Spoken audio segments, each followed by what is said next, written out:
आज का सवाल है, निम्नलिखित कवि पंक्तियों की हिंदी व्याख्या कीजिए। जैसा कि आप यहाँ पर देख सकते हैं, पॉइंट नंबर 4 करके एक यहाँ पर पैराग्राफ दिया गया है जिसकी हमें हिंदी व्याख्या करनी है। आप देख सकते हैं पैराग्राफ की लाइनें कुछ इस तरह से हैं। हिमालय की शीतलता माथे को छू रही है और सारे संघर्ष, सारे अंतर्द्वंद, सारे ताप जैसे नष्ट हो रहे हैं। क्यों पुराने साधकों ने दैहिक, दैविक और भौतिक कष्टों को ताप कहा था और उसे नष्ट करने के लिए वे क्यों हिमालय जाते थे?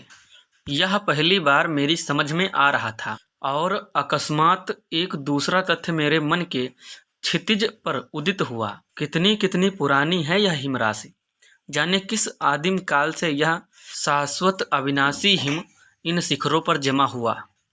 कुछ विदेशियों ने इसीलिए इस हिमालय की बर्फ को कहा है चिरंतन हिम।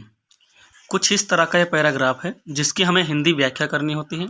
जैसा कि आप यहाँ पर स्क्रीन बोर्ड पे पैराग्राफ देख सकते हैं, इसी के ठीक नीचे आपसे 1 2 3 करके 3 प्रश्न इसी में से पूछे जाएंगे। जिस तरह से आपको इस वक्त स्क्रीन बोर्ड पे लिखा हुआ दिख रहा है, निम्नलिखित कवि पंक्तियों की हिंदी व्याख्या कीजिए, इसके नीचे पॉइंट 4 डाल के एक पैराग्राफ दिया है और इसी पैराग्राफ में से आपसे 3 सवाल पूछ रहा है। पहले में पूछ रहा है उपयुक्त गद्यांश का संदर्भ लिखिए, दूसरे में पूछ रहा है रेखांकित अंश की व्याख्या कीजिए और तीसरे सवाल में पूछ रहा है कुछ विदेशियों ने हिमालय की बर्फ को चिरंतर हिम क्यों कहा है। ये तीसरा आपका सवाल है। तो इसी में से 1 2 3 करके तीनों को आपके सवाल आंसर देने होते हैं, जिसके लिए सबसे पहले हम हेडिंग डालेंगे संदर्भ। सबसे पहले संदर्भ लिखेंगे, इसके बाद रेखांकित अंश की व्याख्या करेंगे। रेखांकित अंश का मतलब यहाँ पर हम आपको बताते चलें कि हमने यहाँ पर लाइनें नहीं खींची हुई हैं, लेकिन जब आपको वहाँ पर स्क्रीन बोर्ड पे पेपर मिलेगा तो ठीक उसके नीचे कुछ इस तरह से लाइनें खींची रहेंगी। अब आप जिस तरह से फोटो देख रहे हैं ठीक उसी तरह से आपके क्वेश्चन पेपर में वहाँ पर सवाल मिलेगा। अतः अब हम यहाँ पर सबसे पहले उत्तर हेडिंग डालेंगे और इसके बाद पॉइंट नंबर 1 डालेंगे और पॉइंट नंबर 1 के सामने हम संदर्भ हेडिंग डालेंगे। संदर्भ हेडिंग डालने के बाद हम नीचे लिखेंगे प्रस्तुत गद्यांश हमारी पाठ्यपुस्तक हिंदी गद्य में धर्मवीर भारती द्वारा रचित ठेले पर हिमालय नामक पाठ से लिया गया है। इन पंक्तियों में लेखक ने यह बताने का प्रयास किया है कि प्राचीन काल से साधकों के हिमालय पर जाने का क्या प्रयोजन था। अब यहाँ पर हमारा संदर्भ कंप्लीट हो गया। इसके बाद हमारी अगली हेडिंग होगी रेखांकित अंश की व्याख्या, जिसके लिए हम पॉइंट नंबर 2 डालेंगे और हेडिंग डालेंगे रेखांकित अंश की व्याख्या, जिसके बाद लिखना शुरू करेंगे। कुछ इस तरह से हेडिंग डालेंगे रेखांकित अंश की व्याख्या और इसके बाद लिखेंगे लेखक स्पष्ट करता है कि पुराने साधकों ने दैहिक, दैविक और भौतिक कष्टों को ताप की संज्ञा दी थी और वे इस कष्ट से मुक्त होने के लिए हिमालय जाते थे। यह बात मेरी समझ में आई। हिमालय तापे का नाशक और शीतलता का सूचक है।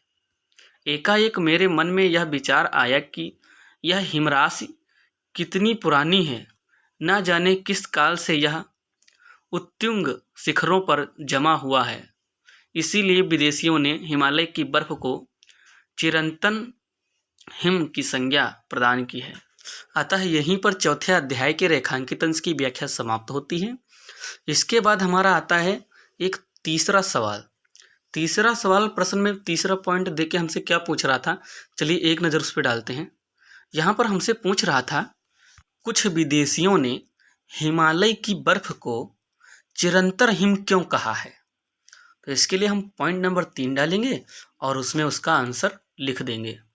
कुछ इस तरह से पॉइंट नंबर 3 डालेंगे और इसके पीछे लिखेंगे ना जाने किस आदिम काल से यह शाश्वत अविनाशी हिम इन शिखरों पर जमा हुआ है। कुछ विदेशियों ने इसीलिए इस हिमालय की बर्फ को चिरंतन हिम भी कहा है। तो बस यहाँ पर हमारा ये 1 2 3 करके तीनों सवालों के आंसर पूरे हुए। तीसरे में हमने यहाँ पर लास्ट में ये लिख दिया। अब पॉइंट 1 में हो गया संदर्भ, पॉइंट 2 में हो गई रेखांकित अंश की व्याख्या और पॉइंट 3 में हो गया तीसरा सवाल। तो बस आज के लिए इतना ही, मिलते हैं अगले वीडियो में। तब तक के लिए बाय बाय। सब्सक्राइब, लाइक और शेयर।